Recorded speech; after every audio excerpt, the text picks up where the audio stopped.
बिस्मिल्लाहिर्रहमानिर्रहीम। अस्सलाम वालेकुम फ्रेंड्स, कैसे हैं आप सब।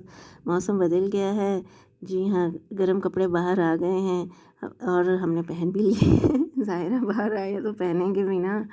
और ये छुट्टी से वापसी का टाइम है, मैं अपनी कोस्टर में बैठी हुई हूँ और इंतज़ार कर रही हूँ कि अब कोस्टर चलें और हम घर पहुँचें।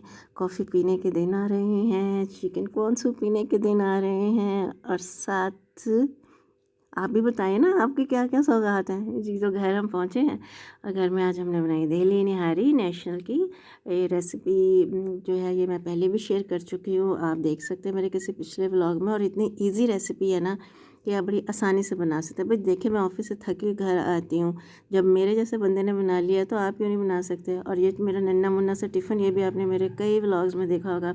अगले दिन के लिए इसमें मैंने निकाल के फ्रिज में रख ली। इंशाल्लाह कल लंच में एंजॉय करूँगी। आप अपना बहुत ख्याल रखिएगा, सर्दी से बचिएगा। अल्लाह हाफिज़।